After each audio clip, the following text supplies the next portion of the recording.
Ini Pak.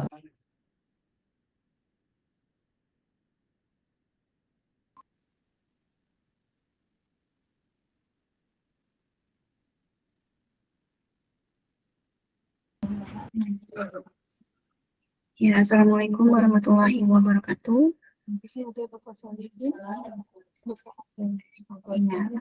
Assalamualaikum warahmatullahi wabarakatuh.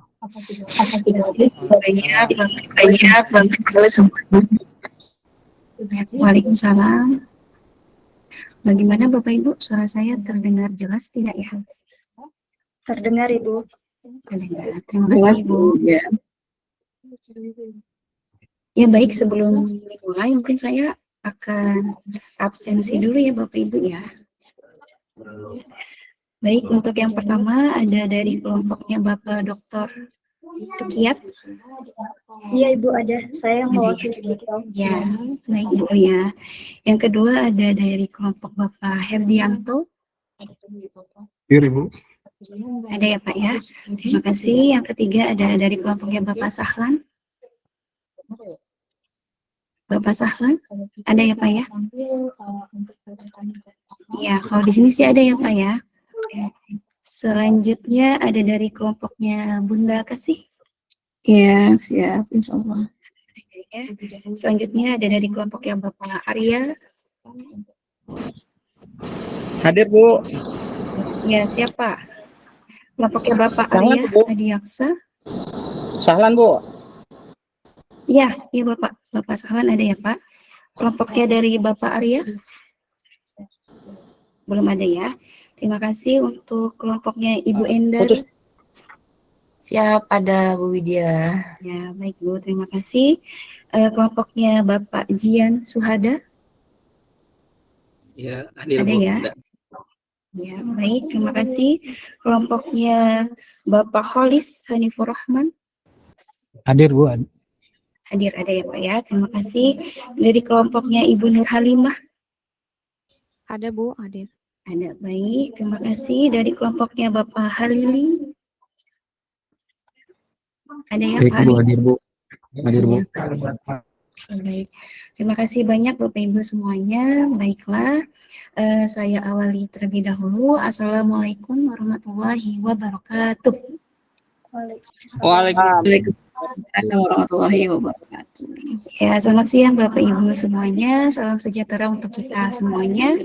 Ya, di siang hari yang cerah ini, alhamdulillah kita dapat berkumpul di acara diseminasi PKM Bapak Ibu ya. Nah, sebelum presentasi PKM, mungkin saya akan menginfokan beberapa hal. Yang pertama, terkait untuk nama, gelar, ataupun kegiatan pilihan, seminar, diseminasi, dan publikasi. Jika mungkin masih terdapat kesalahan, bisa menghubungi Ketua Panitia Ibu Bapak Ibu ya. Jadi bisa menghubungi Panitia, seperti itu. Ya, karena tadi dari info, masih banyak Bapak Ibu yang mungkin tidak menuliskan gelar. Jadi nanti bisa dikonfirmasi ke panitia. Ya. Nah, untuk selanjutnya saya infokan terlebih dahulu juga untuk aturannya. Jadi untuk presentasi diseminasi hari ini, masing-masing kelompok mempresentasikan selama 5 menit saja Bapak Ibu ya. Dan juga ini direkam. Gitu. Baik. Untuk kelompok yang pertama, untuk mempersingkat waktu, silakan. Untuk kelompoknya Bapak Dr. Tukiat, SE, MSI, dipersilahkan. Baik Ibu Moderator, terima kasih banyak. Saya izin share screen ya Bu. Ya, silakan Ibu.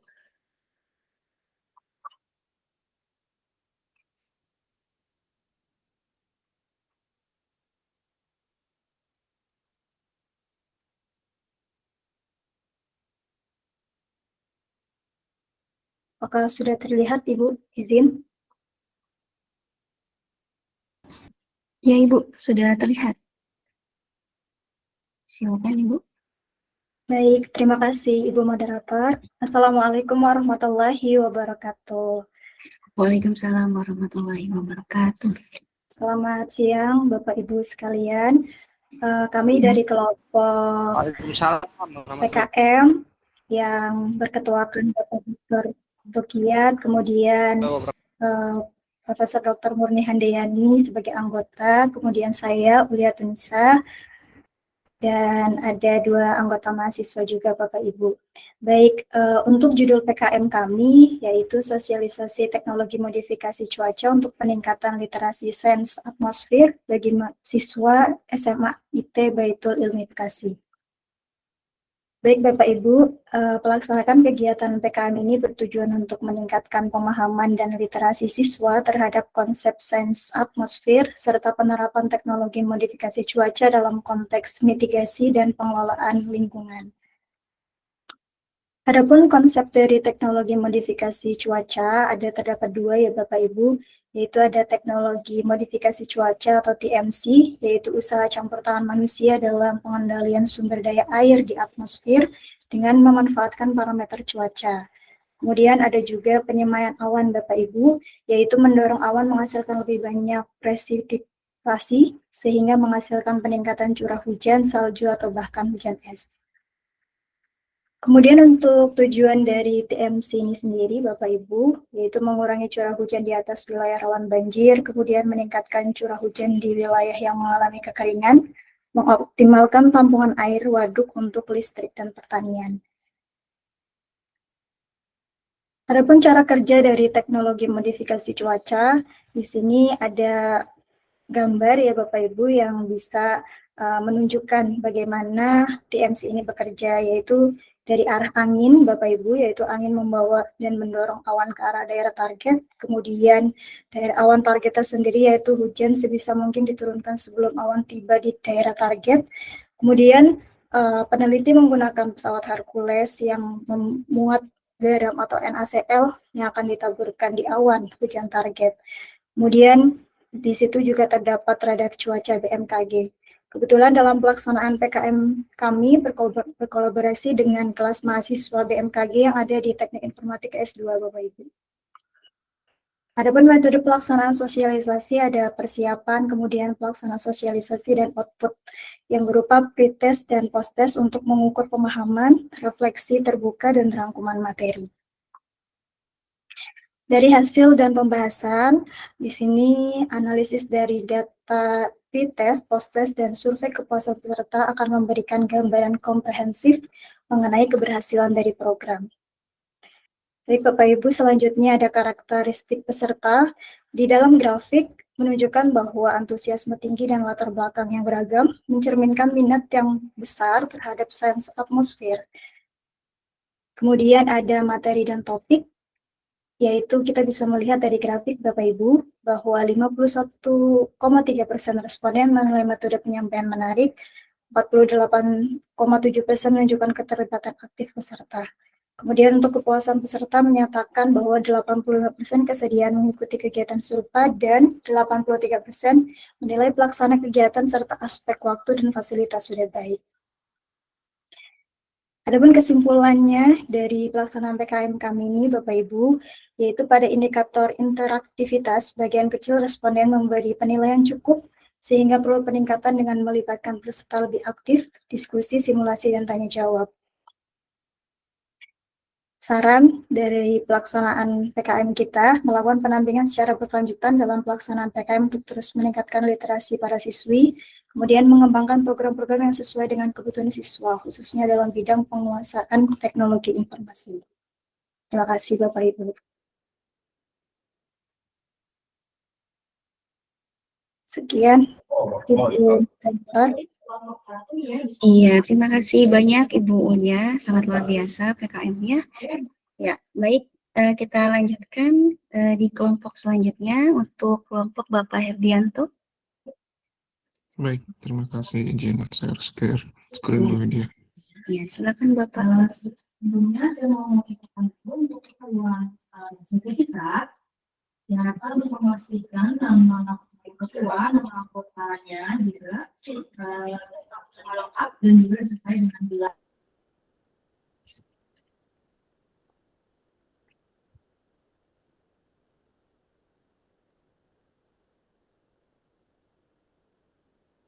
Baik, izin mulai, Bu Widya. Ya, baik Pak. PKM kali ini kami lakukan di akhir Desember 2025 dengan tema peningkatan kapasitas pemasaran digital bagi pelaku UMKM laundry. Ketuanya saya Herdianto, nanti anggotanya ada Pak Muhammad Faizal, lokasinya di Laundry West Resik di Cipinang Muara, Jakarta Timur. Kalau lihat latar belakangnya, ini terkait dengan perkembangan teknologi ya, mendorong digitalisasi bagi UMKM, termasuk di dalamnya ada usaha laundry. Namun ternyata tidak semua teman-teman pengusaha laundry itu mampu memaksimalkan atas perkembangan digital tersebut. Kemudian dengan semakin tingginya persaingan, karena untuk izin usaha untuk memulai usaha ini cukup gampang, maka untuk menghadapi persaingan yang cukup ketat dan semakin banyaknya pesaing, dirasa perlu untuk mengenalkan pemanfaatan pemasaran digital dalam rangka peningkatan kapasitas pemasaran digital bagi UMKM laundry, khususnya tadi Laundry West Resik di Cipinang, Jakarta Timur. Nah, metodenya tentu kami pakai diseminasi dan pemaparan langsung. Nanti di dalamnya ada apa itu pemasaran digital, terus kemudian kita share penetrasi internet di Indonesia seberapa besar sampai dengan kondisi terakhir yang kita punya datanya. Kemudian kita analisa saat ini Laundry West Resik itu punya beberapa kanal pemasaran, kita analisa pemanfaatannya seperti apa. Nanti ada pengenalan mengenai pemanfaatan AI, termasuk juga aplikasi pengolah gambar yang lain untuk membuat pemasaran digital. Nah, ini kalau di pembahasan dan analisa, kami ambil 3 kanal yang sudah dimiliki oleh Laundry West Resik, ada Google Maps, Instagram, dan WhatsApp. Kalau di Instagram, kemarin lokasinya usaha Laundry West Resik sudah bagus gitu, lokasinya sudah sesuai, presisi, kemudian di dalamnya sudah ada informasi usahanya seperti apa, sudah cukup detail, dan mencantumkan juga nomor WA untuk bisa dihubungi, serta menyertakan foto lokasi dan beberapa aktivitas yang telah dilakukan untuk mempermudah dan memberikan informasi lebih kepada calon pelanggan. Nah, dari itu kami analisa untuk Google Map, penilaian dari pelanggan sudah cukup baik, di presentasinya sudah di atas 4, namun masih kurang gitu, masih kurang dalam arti penilaian terakhir itu masih 2-3 bulan yang lalu. Untuk itu kami menjalankan untuk rajin meminta apresiasi atau penilaian positif dari konsumen gitu. Nah, yang kedua, kanal berikutnya adalah Instagram.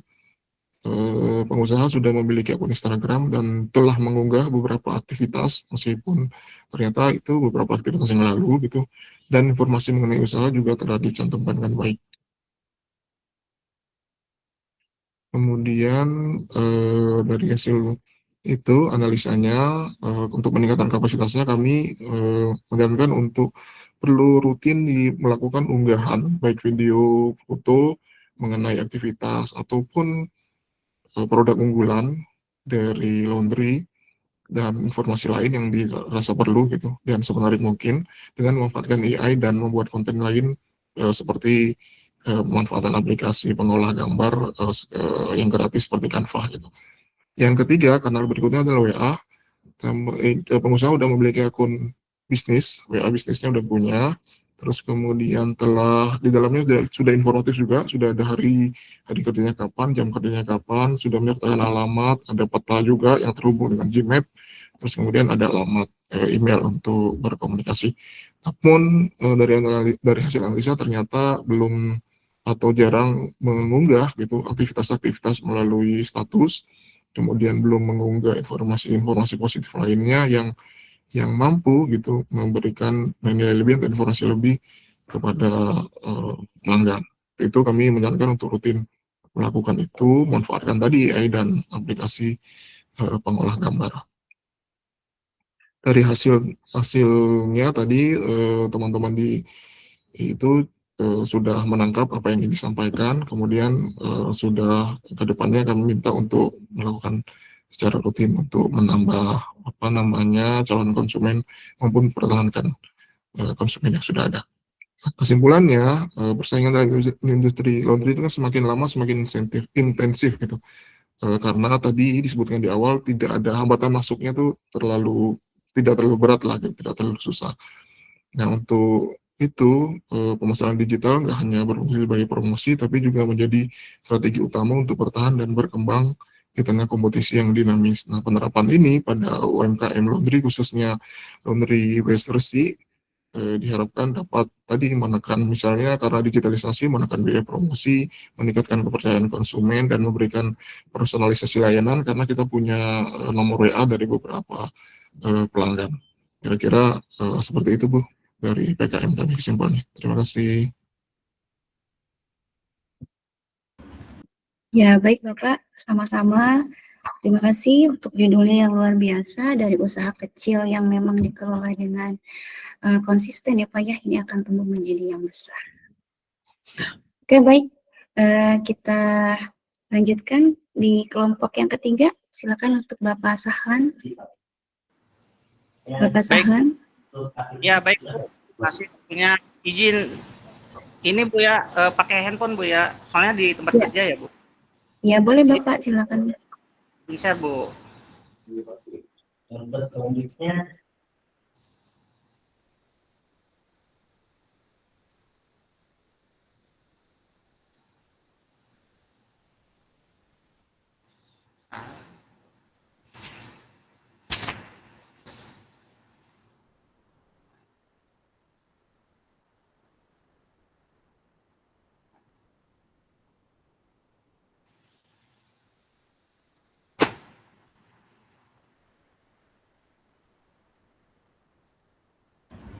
Oke, silakan Bapak Sahlan. Bu ya. Kalau tidak Ya, ada, baik, Pak. lanjut saja kita ya. Ya Bu,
udah tampil ya Bu?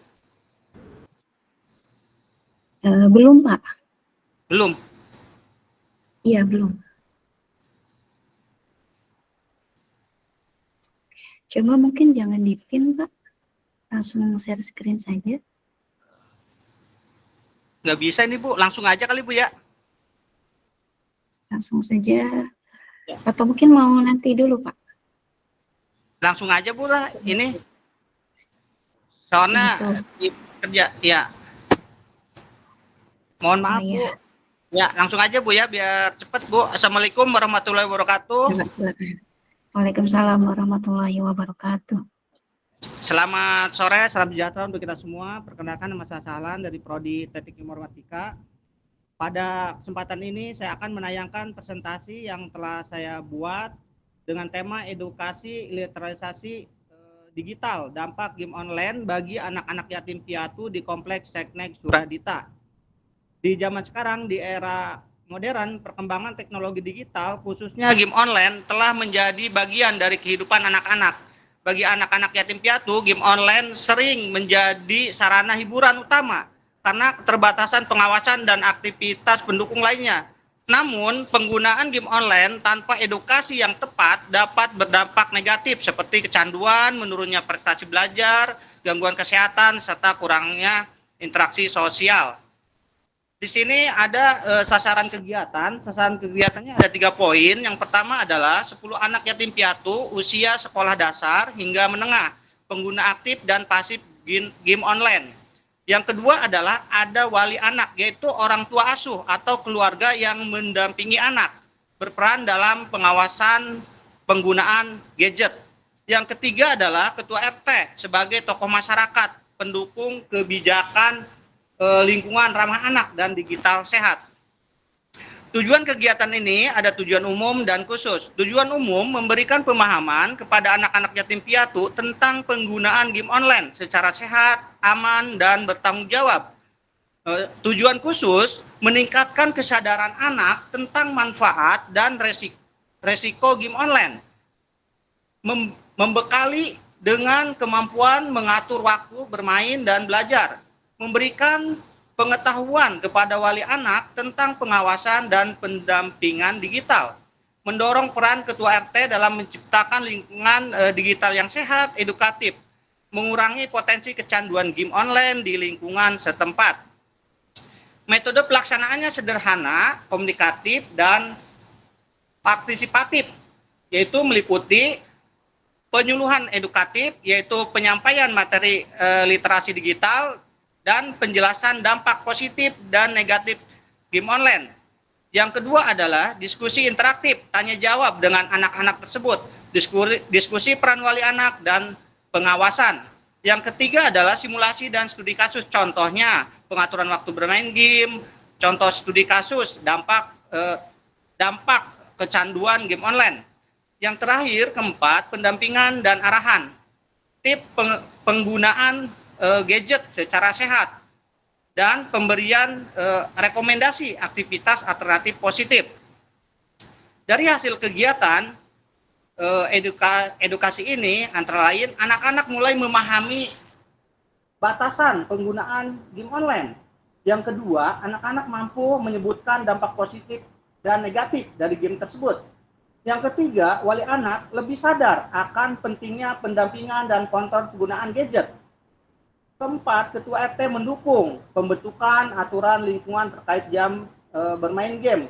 Yang terakhir adalah terjalin komunikasi yang baik antara anak, wali, dan lingkungan sekitar. Dari analisa kegiatan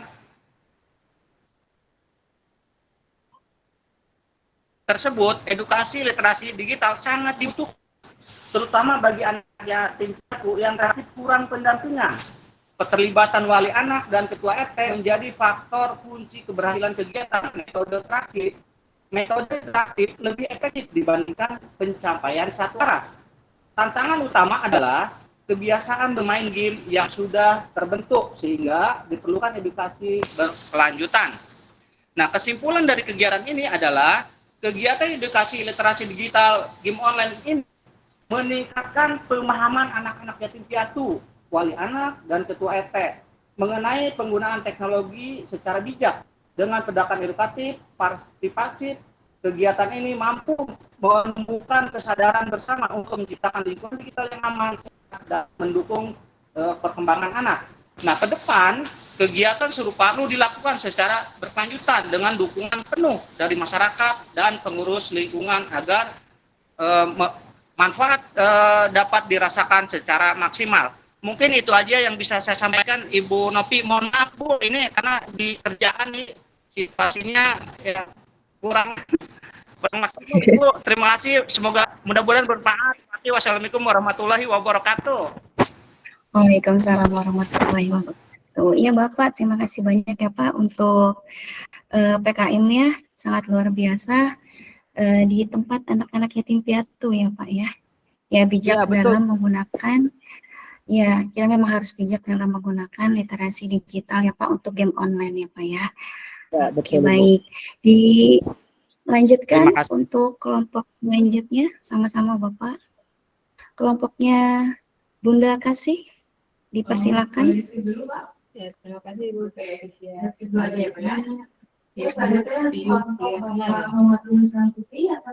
Silakan Bunda.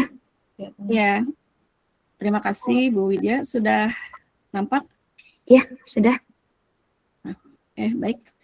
Bismillahirrahmanirrahim. Assalamualaikum warahmatullahi wabarakatuh. Waalaikumsalam warahmatullahi wabarakatuh. Terima kasih buat Bu Widya dan teman-teman yang telah memberikan kesempatan kepada kelompok kami untuk mempresentasikan hasil dari pengabdian kepada masyarakat. Pengabdian pada masyarakat kelompok kami berjudul mengenai pelatihan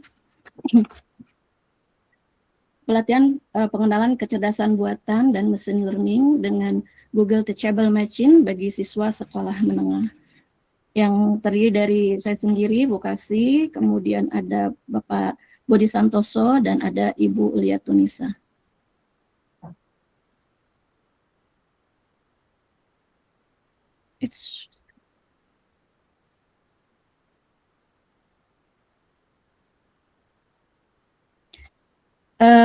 Kemajuan teknologi yang berkembang secara signifikan telah membawa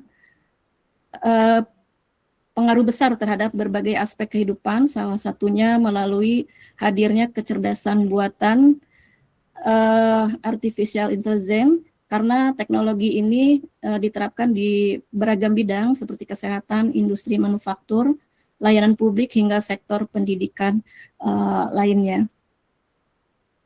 Meski demikian, penerapan teknologi kecerdasan buatan di bidang pendidikan, khususnya pada tingkat sekolah menengah, masih tergolong terbatas, karena kondisi ini umumnya terjadi para pendidik maupun peserta didik belum memiliki pengetahuan serta keterampilan yang memadai terkait cara mengintegrasikan teknologi tersebut ke dalam proses belajar mengajar. Kebutuhan utama dari pihak mitra, setelah kami berbicara, ternyata mereka alhamdulillah menyediakan program ini untuk melakukan pelatihan yang bersifat sederhana, interaktif, serta mudah dipahami untuk memperkenalkan konsep dasar kecerdasan buatan. Sehingga berdasarkan tersebutlah maka kami perlu mengangkat tema pelatihan pengenalan kecerdasan buatan dan machine learning menggunakan Google Teachable Machine bagi siswa sekolah menengah. Adapun tujuan umum dari kegiatan ini untuk memberikan pemahaman siswa Taman Pendidikan Al-Quran Cahaya Kasih tentang kecerdasan buatan, kemudian juga untuk melatih kemampuan siswa dalam menggunakan platform Google Teachable Machine, sehingga mereka mengenal konsep, prinsip kerja, dan penerapan teknologi tersebut dalam kehidupan sehari-hari, serta untuk memberikan motivasi dan penyegaran kepada mereka agar bisa mengikuti perkembangan zaman, khususnya dalam dunia teknologi informasi mengenai kecerdasan buatan yang menjadi tren masa depan dunia kerja dan pendidikan. Metode dan hasil. Yang pertama, metode ini sebagai langkah awal kegiatan pengabdian dilaksanakan dengan mengadopsi metode VAR guna melibatkan peserta aktif dalam setiap tahapan kegiatan. Karena metode VAR ini kami pilih dapat memberikan kesempatan bagi peserta, khususnya siswa, untuk terlibat secara aktif pada setiap tahapan penelitian. Sehingga siswa mempunyai peran tidak hanya sebagai penerima informasi, melainkan juga sebagai peserta aktif yang secara langsung membangun pemahaman dan keterampilannya. Karena metode partisipasi faktor action research ini melibatkan 4 langkah, yaitu ada observasi, refleksi, kemudian pelaksanaan atau penyuluhan, dan melakukan evaluasi.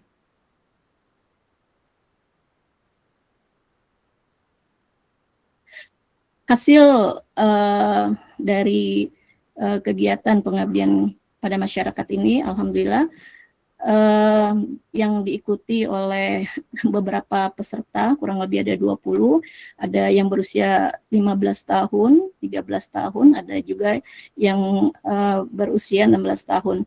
Ternyata keseluruhannya frekuensi mengenai kecerdasan buat ini yang mengenal hampir 65%, yang tidak mengenal kurang lebih ada 35%.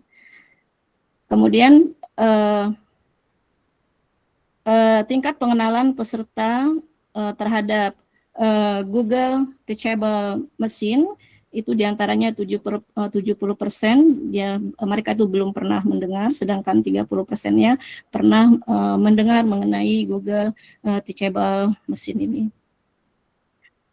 Adapun analisis dan kesimpulan dari analisis mayoritas hampir di atas 50% mereka bisa memanfaatkan dan memiliki pengetahuan mengenai Google Teachable Machine ini.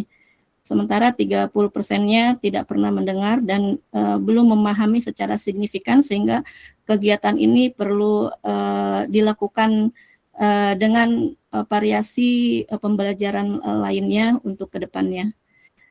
Kegiatan pengabdian pada masyarakat ini dapat disimpulkan telah berhasil karena meningkatkan pengetahuan dan pemahaman para siswa, khususnya di Lembaga Pendidikan Cahaya Kasih Bojongsari mengenai kecerdasan buatan. Selain itu, kegiatan ini juga berhasil menumbuhkan minat serta kemampuan dasar siswa dalam bidang kecerdasan buatan dengan menggunakan Google Teachable Machine. Terbukti dari aktifnya mereka, efektifnya sebagai media pembelajaran dalam mengenalkan konsep ini. Alhamdulillah semua berjalan dengan baik. Melalui pendekatan yang interaktif dan berbasis proyek, siswa mampu memahami konsep kecerdasan buatan dengan cara yang menyenangkan, kontekstual, dan aplikatif. Demikian, terima kasih teman-teman dan Bu Widya atas kesempatannya. Assalamualaikum warahmatullahi wabarakatuh. Ya, waalaikumsalam warahmatullahi wabarakatuh. Ya, terima kasih Bunda. Sangat luar biasa, pasti seru kemarin ya PKM-nya ya. Ya, Tentang Google Teachable Machine. Ya, jadi AI bisa kita kembangkan tidak hanya untuk digunakan tapi juga untuk berkembang dan berkarya ya. Oke, baik. Ya, kita lanjutkan untuk kelompoknya Bapak Arya Adiaksa. Bapak Arya Adiaksa, apakah sudah siap? Sepertinya belum ada. Oh, ada. Ya, maaf, Pak. Sudah ada, Silakan, Ibu. ya, Pak. Oh iya, sudah, Ibu. Ada untuk Pak Arya. Arya suaranya belum terdengar, Bapak. Ya, Pak.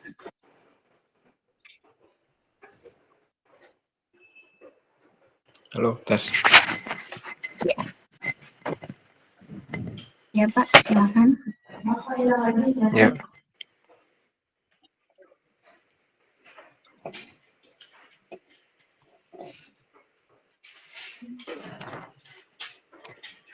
Sudah tampak belum ya? Sudah. Ya, sudah Bapak. Terima kasih Ibu. Assalamualaikum warahmatullahi wabarakatuh. Mohon izin,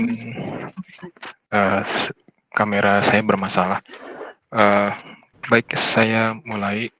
Kami dari saya sendiri, Arya, lalu Ibu Ines dan Pak Kahfi melakukan kegiatan pengabdian bertema pengenalan kecerdasan artifisial khususnya pada siswa SMK Yasindo Parung yang memiliki konsentrasi keilmuan digital marketing.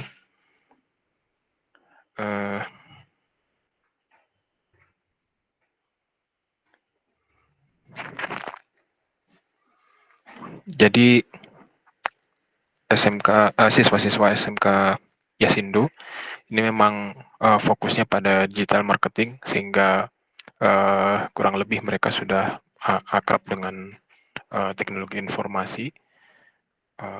Meskipun demikian, kami melihat ada celah untuk mengoptimasi kemampuan mereka dalam melakukan digital marketing, khususnya untuk membuat konten-konten yang menarik bagi calon pelanggan ya.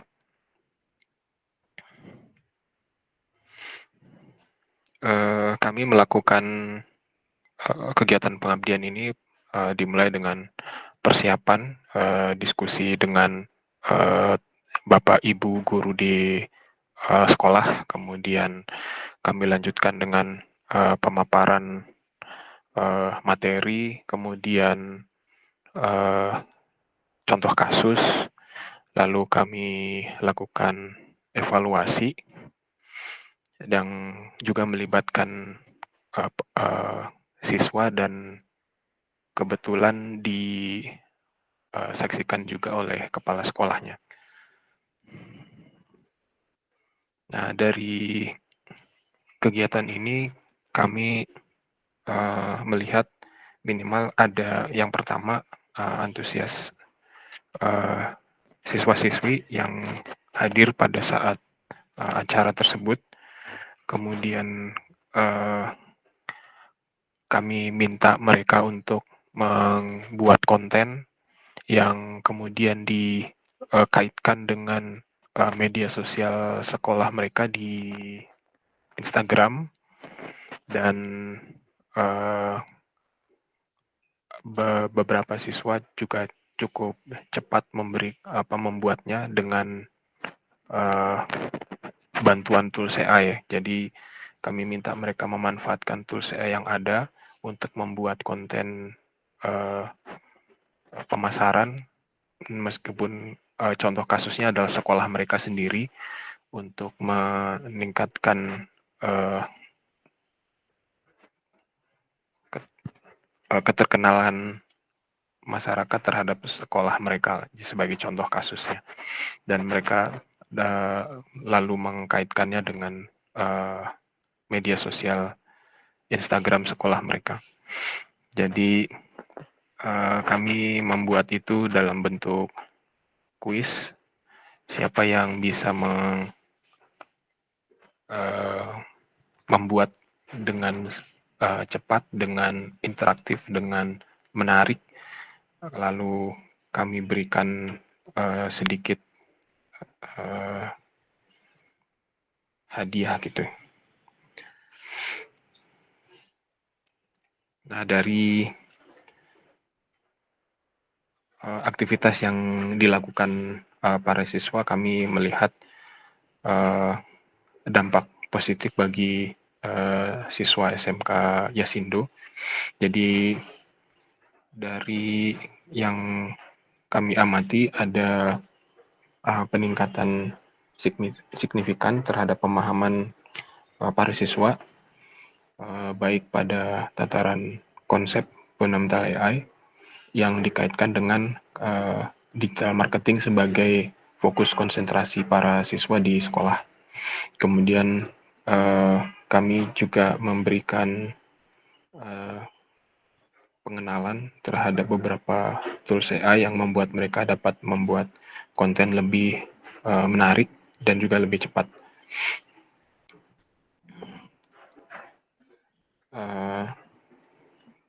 Terakhir, kami menyimpulkan bahwa apa yang sudah kelompok kami sampaikan ke para siswa di SMK Yasindo telah menambah pengetahuan para siswa, sehingga harapannya mereka bisa lebih siap dalam dunia kerja, khususnya digital marketing, tapi tidak juga ketinggalan terhadap etika tools AI, etika penggunaan tools AI, sehingga mereka bisa lebih bijak dan bertanggung jawab.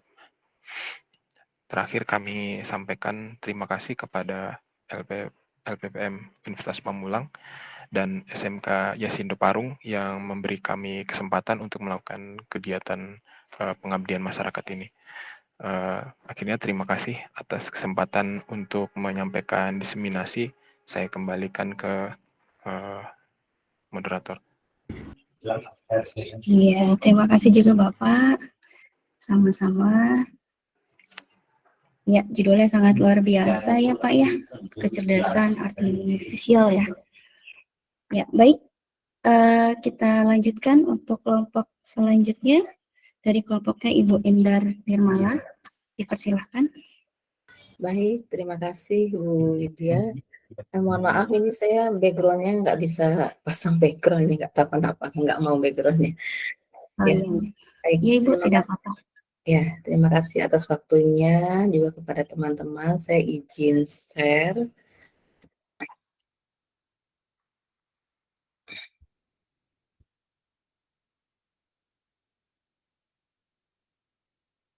Ya. Apakah sudah terlihat? Iya Ibu. Sudah ya? Baik ya. Eh, untuk PKM kali ini saya bersama dengan Ibu Sri Mulyati, yaitu mengambil judul penerapan analisis pivot table untuk mengidentifikasi tren penjualan dalam bisnis e-commerce pada SMK Al-Amanah.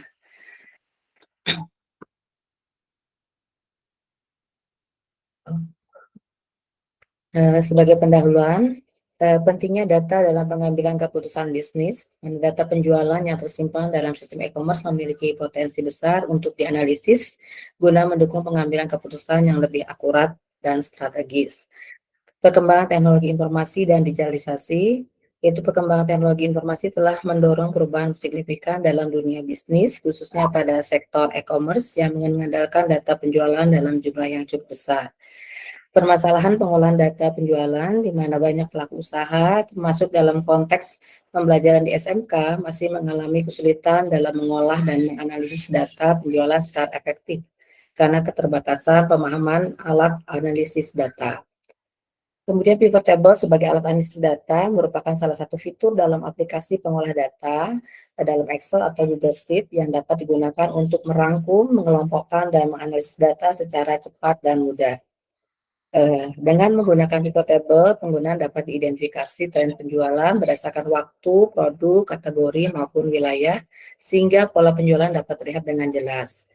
Relevansi e-commerce pada SMK Al-Manah, kebetulan di SMK Al-Manah ada jurusan bisnis dan digital, yaitu konsennya di bidang bisnis digital, maka membekali siswa dengan kompetensi dunia kerja perlu mengintegrasikan analisis data e-commerce dalam proses pembelajaran. Penerapan pivot table sebagai sarana untuk meningkatkan kompetensi siswa dalam mengolah data penjualan, berpikir analisis kritis, serta memahami dinamika bisnis e-commerce. Tujuannya memahami cara mengolah data penjualan e-commerce dengan menggunakan fitur pivot table, mengidentifikasi tren penjualan berdasarkan periode waktu tertentu, harian, bulanan, atau tahunan, menganalisis produk atau kategori produk yang memiliki tingkat penjualan tertinggi dan terendah, mengidentifikasi pola penjualan berdasarkan variabel tertentu seperti produk, kategori, atau waktu, meningkatkan pemahaman siswa SMK Al-Amanah terhadap analisis data penjualan dalam konteks bisnis e-commerce, melatih kemampuan berpikir analitis dan keterampilan pengolahan data siswa menggunakan aplikasi spreadsheet, dan mendukung evaluasi dan perencanaan strategis penjualan dalam simulasi atau praktek bisnis e-commerce di SMK Al-Amanah. Waktu dan tempat, waktu di tanggal 29 sampai dengan 31 Oktober, mulai dari jam 8.30 sampai dengan selesai. Tempatnya di lab komputer SMK Al-Amanah di Jalan Babakan Projis, ya, Tangsel, dekat dengan kampus. Metode pelaksanaannya dimulai dari tahap persiapan, yaitu melakukan koordinasi dengan pihak SMK terkait waktu, peserta, dan kebutuhan kegiatan, menyusun materi pelatihan tentang dasar e-commerce, pengolahan data penjualan, dan penggunaan pivot table, menyiapkan dataset penjualan e-commerce sebagai bahan praktek serta perangkat pendukung seperti laptop, aplikasi spreadsheet, yaitu bisa Excel atau Google Sheet. Tahap penyampaian materi memberikan penjelasan mengenai pentingnya analisis data penjualan dalam bisnis e-commerce, memperkenalkan konsep pivot table sebagai alat analisis data yang efektif dan mudah digunakan, menjelaskan komponen pivot table seperti row, column, rows, filter, dan sebagainya. Kemudian pada tahap praktek dan pendampingan, peserta melakukan praktek langsung membuat pivot table dari data penjualan e-commerce. Peserta dibimbing untuk mengelompokkan data berdasarkan waktu, produk, dan jumlah penjualan. Pendampingan dilakukan untuk membantu peserta mengidentifikasi tren penjualan dan pola yang muncul dari hasil analisis pivot table. Tahap diskusi dan evaluasi, yaitu mengadakan sesi diskusi untuk membahas hasil analisis yang diperoleh oleh peserta, memberikan kesempatan kepada peserta untuk menyampaikan kendala dan pertanyaan selama kegiatan, melakukan evaluasi pemahaman peserta melalui pengamatan hasil praktek dan tanya jawab. Hasilnya ini berupa hasil analisis dari data-data datasheet dalam e-commerce yang berupa produk, penjualan, dan banyaknya yang berhasil dijual. Kemudian ini hasil secara keseluruhan dalam bentuk dashboard, hasil dari project untuk membuat pivot table tersebut. Nah, sebagai analisis, di awal peserta memiliki keterbatasan dalam mengolah dan menganalisis data penjualan e-commerce secara sistematis, Kemudian dengan penerapan pivot table dapat mempermudah proses pengelompokan dan peringkasan data penjualan berdasarkan waktu dan produk. Peserta mampu mengidentifikasi tren penjualan seperti produk terlaris dan produk penjualan tertinggi.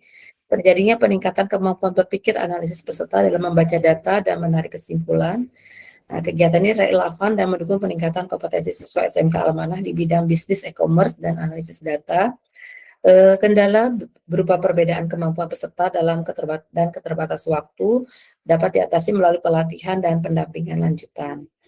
Nah, kesimpulannya, peningkatan pemahaman peserta, peserta memperoleh pemahaman yang lebih baik mengenai pentingnya analisis data penjualan dalam bisnis e-commerce, serta peran pivot table dalam menyajikan informasi secara ringkas dan informatif. Kemampuan mengolah data, jadi peserta mampu membuat dan menggunakan pivot table untuk mengolah data penjualan, termasuk mengelompokkan data berdasarkan periode waktu, produk, dan jumlah penjualan.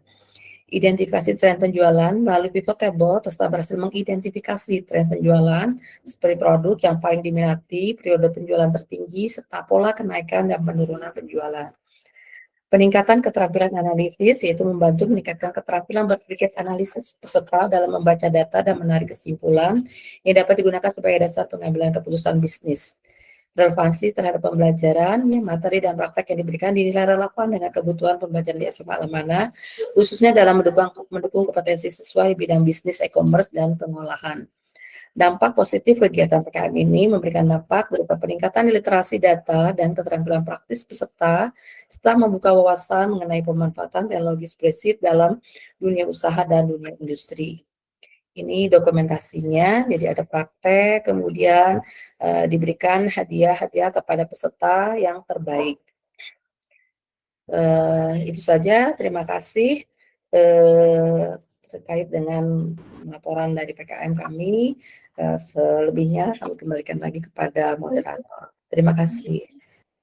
Iya, terima kasih juga Ibu Endar Nirmala.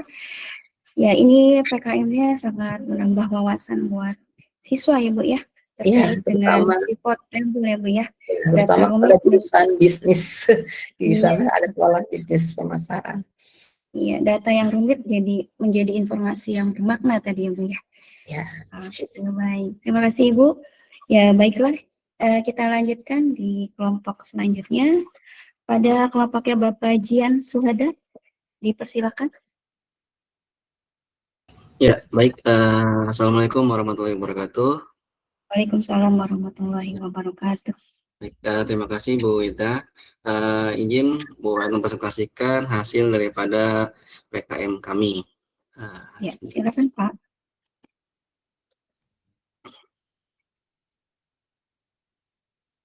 Sudah tampil ya Bu? Iya Pak. Sudah. Baik. Ya, sudah. Baik, untuk PKM kali ini kami mengangkat judul tentang meningkatkan kesadaran kritis terhadap konten digital dan tantangan etika dalam pemanfaatan artifisial ataupun AI pada SMK PKP 1.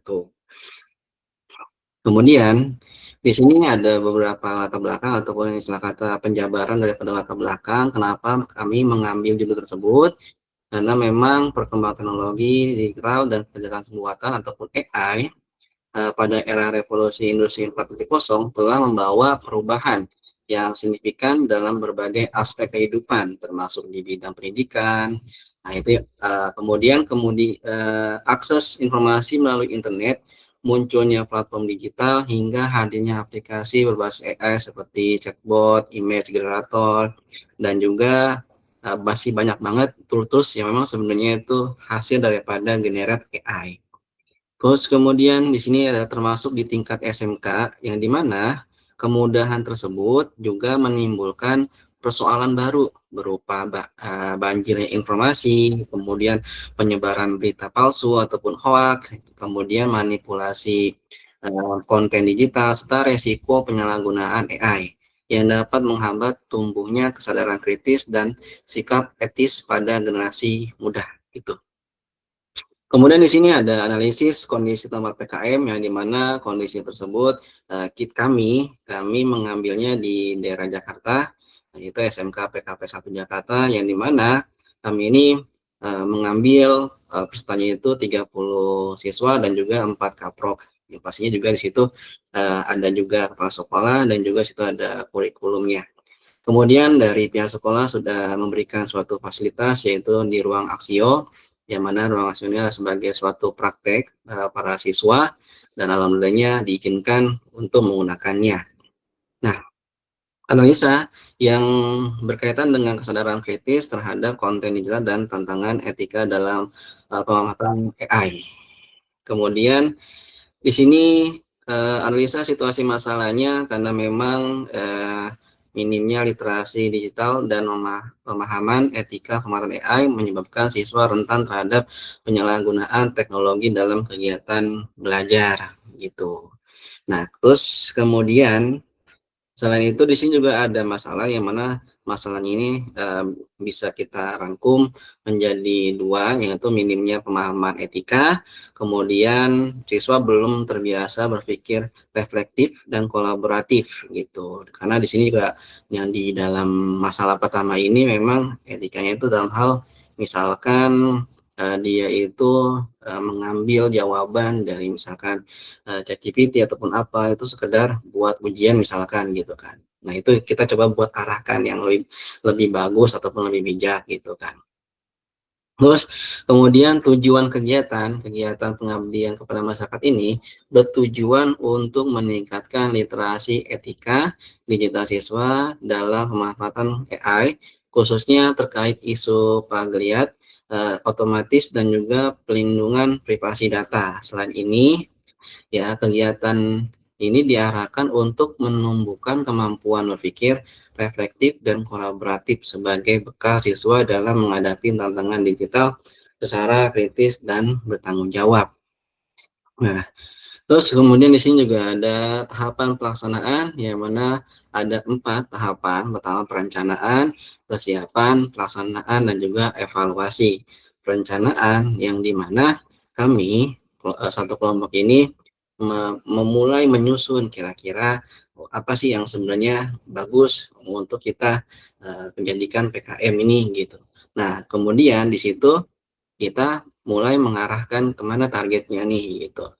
Alhasil kita temukan di SMK PKP 1 Jakarta ini. Kemudian persiapan-persiapannya kita coba cek lokasi juga, terus kemudian kita lihat cara pembelajaran dari sekolah di sana, terus kemudian barulah kita tetapkan.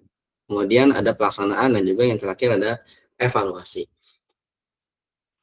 Nah, hasil dan pembahasan yang dimana di sini pengenalan konsep dasar AI dan etika penggunaannya melalui simulasi kasus nyata.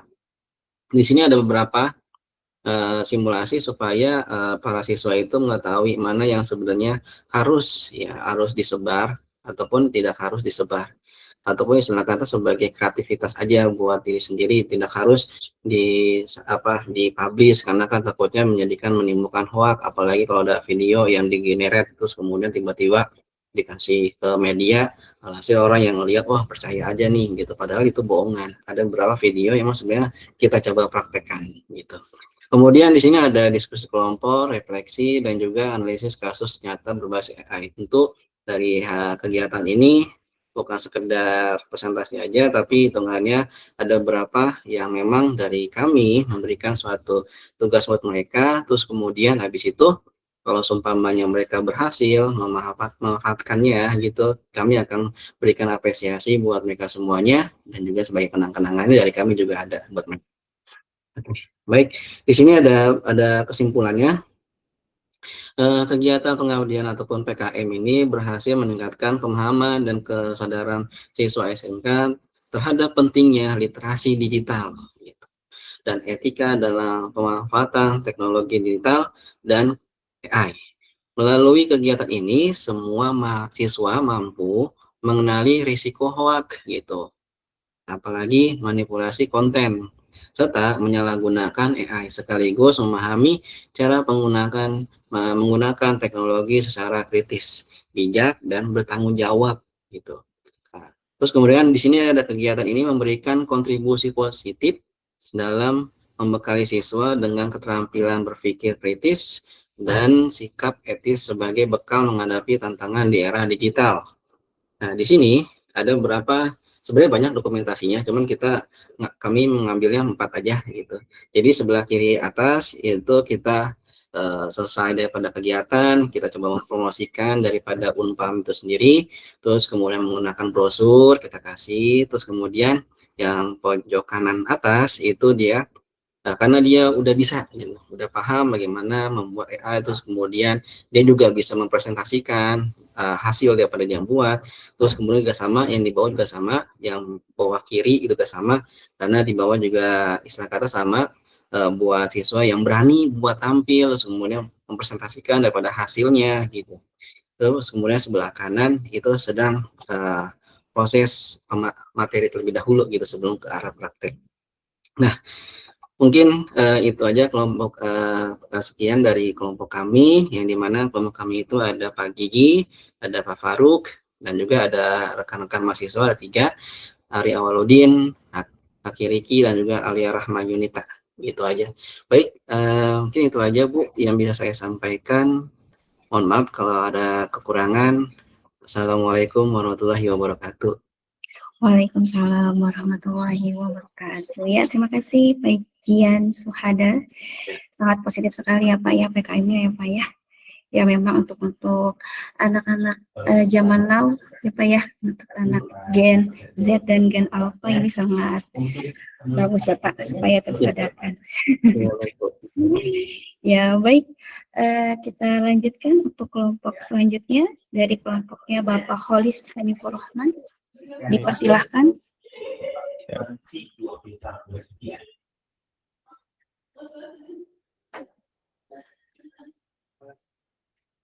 Oh, apakah sudah tampil di layar untuk materi paparannya? Izin. Iya Pak, sudah. Silakan Pak. Baik, terima kasih. Kami akan mempresentasikan PKM kami dengan judul pengenalan struktur data sederhana melalui game edukasi digital bagi siswa SMP Islam Al-Qasar Parung Panjang. Adapun tim dosen dari kami ada saya sendiri, Kholis Hanifur Rahman sebagai ketua, kemudian ada Pak Rengga Herdiansyah sebagai anggota, dan Mas Debi Rahadian Baskara sebagai anggota.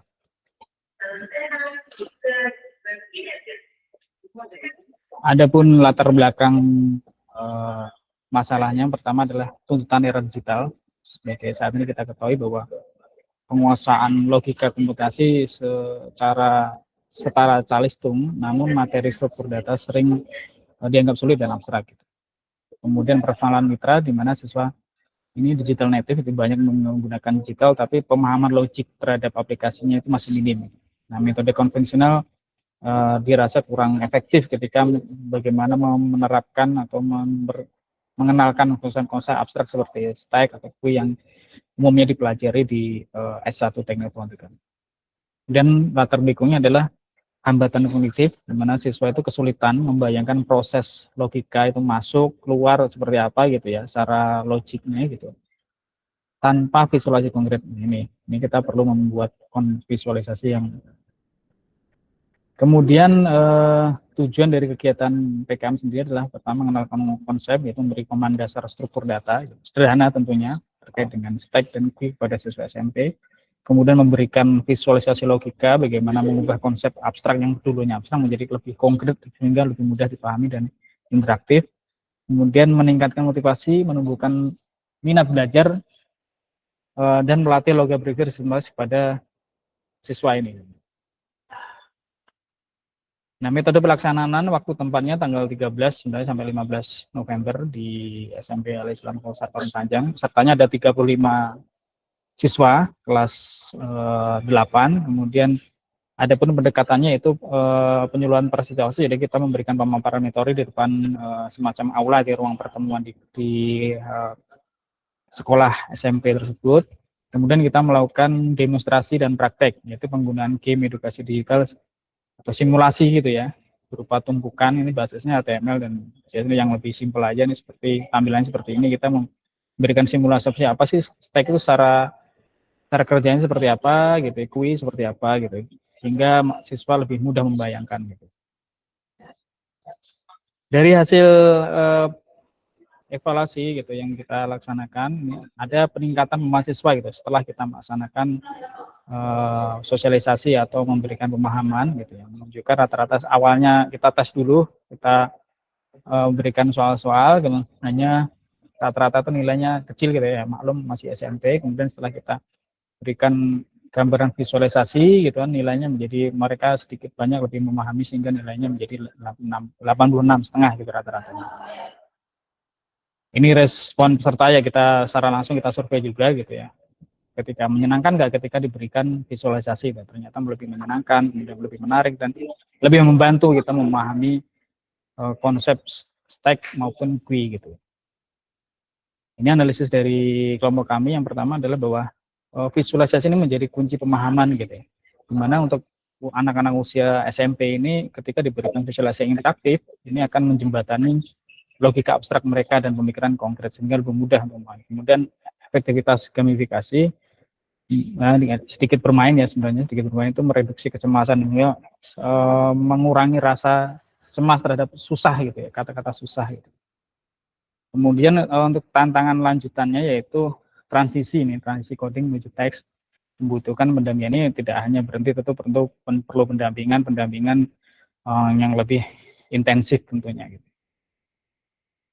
Kesimpulan bahwa secara umum PKM berjalan dengan lancar dengan beberapa media yang kita berikan, kemudian ada perubahan persepsi juga gitu bahwa informatika yang seolah-olah itu rumit gitu menjadi logis dan menyenangkan bagi siswa dengan pendekatan visualisasi. Nah, ini perlu juga produk berkelanjutan yaitu edukasi dan modul terhadap mitra, ini mungkin jadi kurikulum tersendiri di SMP. Kemudian saran bisa diintegrasikan untuk pihak sekolah, mengintegrasikan segala media simulasi, kemudian pengembangan materi dari modul-modulnya itu dilengkapi dengan modul-modul yang lebih visual gitu ya. Kemudian program lanjutan yaitu diperlukan pelatihan lanjutan ya, tentunya menjembatani logika visual ini menuju program sintak yang biasanya nanti diajarkan juga di mahasiswa di teknik informatika. Barangkali itu yang bisa kami sampaikan dari kelompok kami. Terima kasih kepada LPPM gitu yang memberikan kesempatan, menyampaikan SMP Al-Azhar juga SMP Islam Al-Kausar yang memberikan tempat gitu ya untuk memberikan sosialisasi terhadap siswanya, termasuk mahasiswa yang terlibat dalam kegiatan PKM. Terima kasih, kami kembalikan kepada Ibu Widya selaku moderator. Iya, terima kasih banyak Bapak. Ya, sangat luar biasa untuk PKM-nya ya Pak ya. Ya, dengan struktur data ini mungkin bisa meningkatkan logika visual siswa ya Pak ya. Dan semoga nanti bisa menjadikan PKM berkelanjutan ya Pak ya. Oke, baik. Kita lanjutkan untuk kelompok selanjutnya. Pada kelompoknya Ibu Nur Halimah. Dipersilakan. Ya, baik, terima kasih Bu Widya. Izin share screen ya Bu. Iya, silakan.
Silakan Bu Nur Halimah. Izin Bu, apakah sudah tampil? Iya, sudah. Ya, baik, terima kasih Bu Widya sebagai moderator. Dan selamat siang Bapak Ibu. Assalamualaikum warahmatullahi wabarakatuh. Waalaikumsalam warahmatullahi wabarakatuh.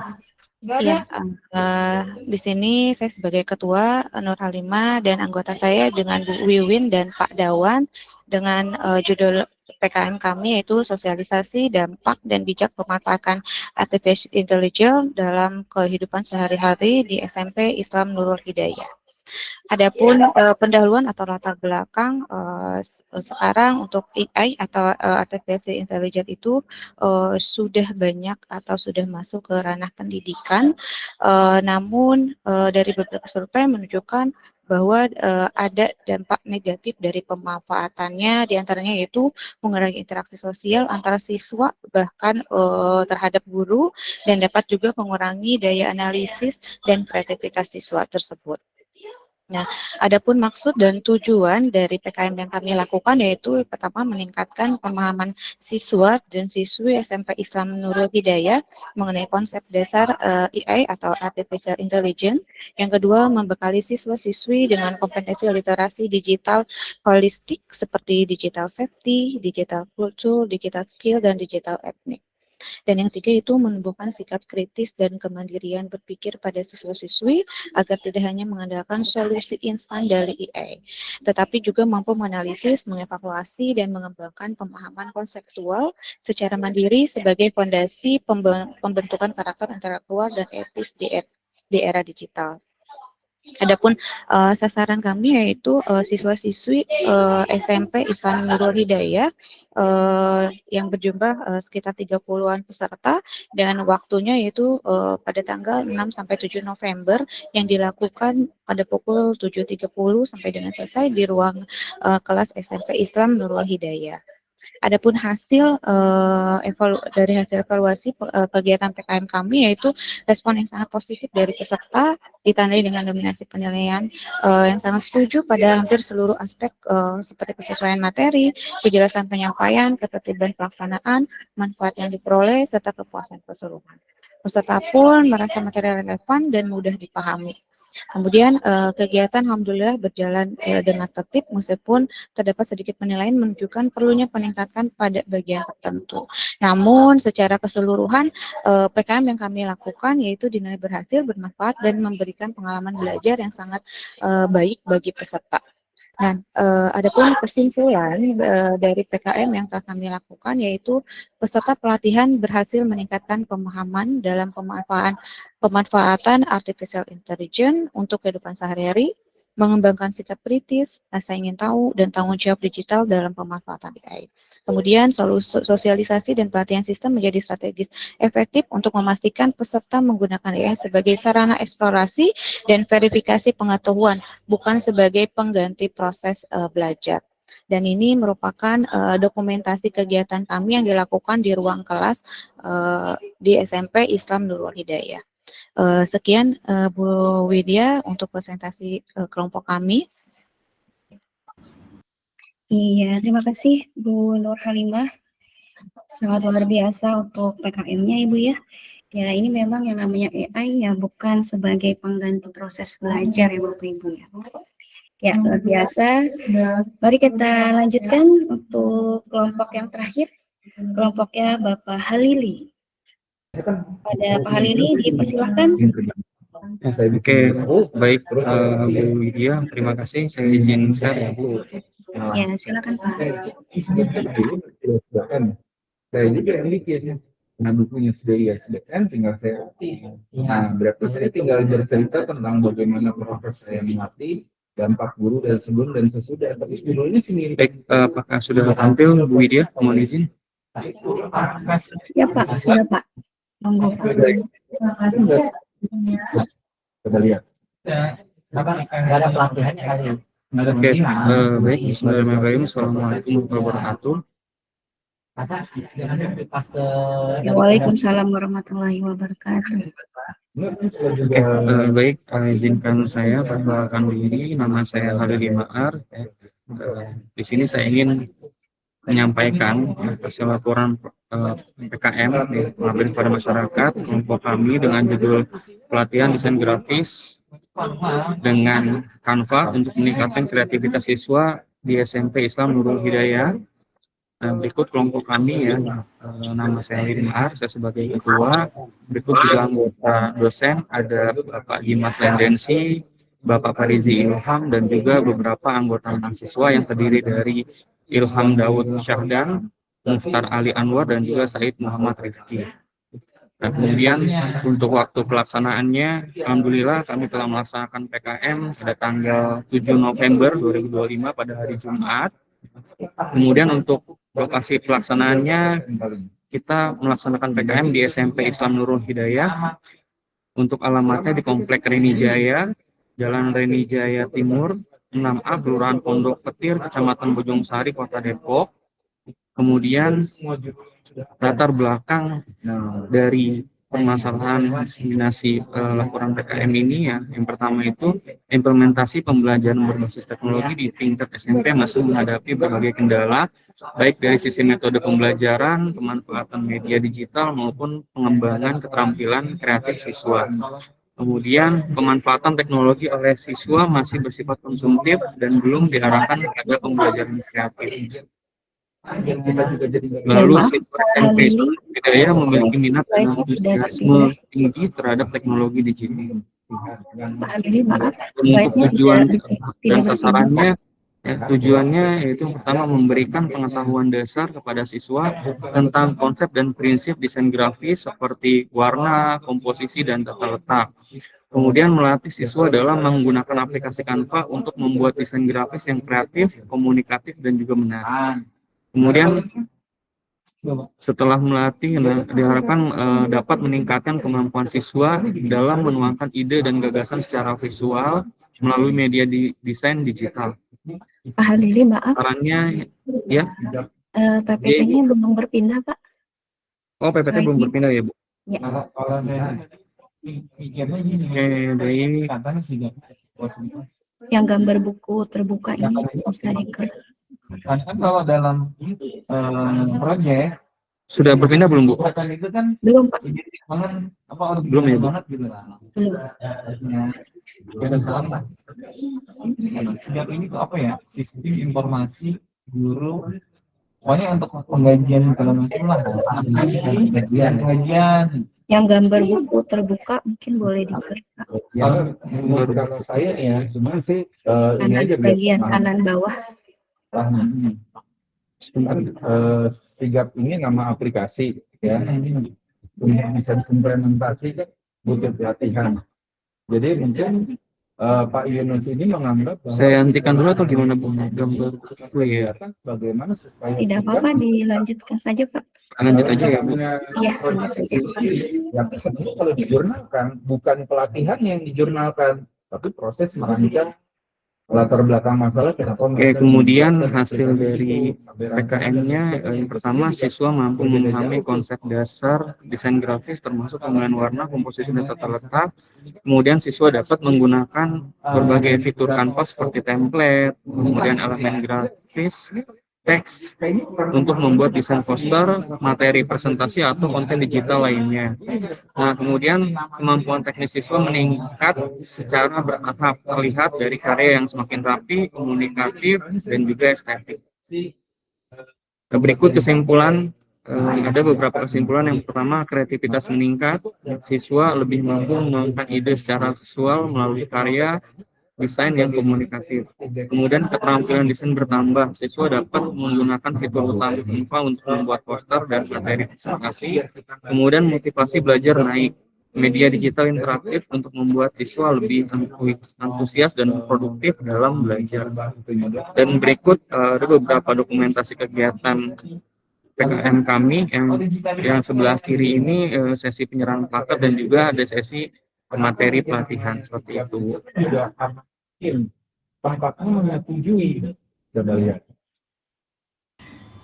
Oke, mungkin itu aja, Bu, dari saya. Mohon izin saya kembalikan lagi kepada Bu Widya. Terima kasih atas waktunya. Assalamualaikum warahmatullahi wabarakatuh. Ya, waalaikumsalam warahmatullahi wabarakatuh. Ya, terima kasih banyak Bu Lili untuk pemaparannya. Ya, memang Canva ini sangat memudahkan ya Bapak Ibu ya, dan bisa meningkatkan kreativitas siswa ya Pak ya. Ya, baik, sudah sampai di penghujung acara Bapak Ibu semuanya, ke-11 dari kelompok yang ingin mendiseminasikan PKM-nya sudah selesai. Mungkin jika Bapak Ibu berkenan masih di tempat, mungkin boleh diaktifkan dulu kameranya, kita berfoto sebentar. Jika masih ada di tempat.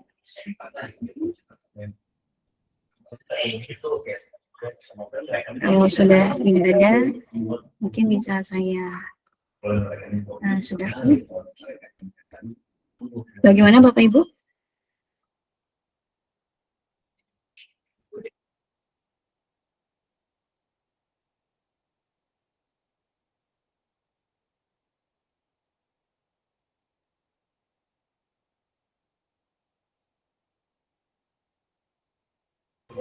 Ya, Bapak Ibu boleh diaktifkan dulu kameranya.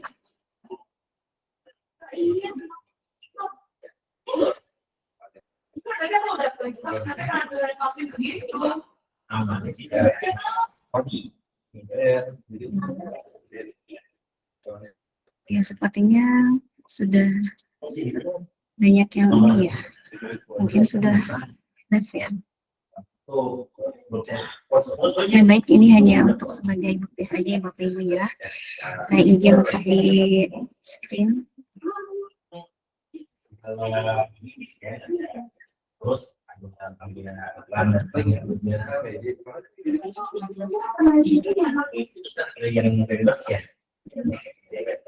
Baik Bapak Ibu semuanya, terima kasih untuk hari ini. Kita sudah selesai. Saya ucapkan terima kasih, selamat sore. Saya akhiri, wassalamualaikum warahmatullahi wabarakatuh. Waalaikumsalam warahmatullahi wabarakatuh. Ya, sama-sama Pak. Boleh live ya Bu Widya. Silakan Ibu.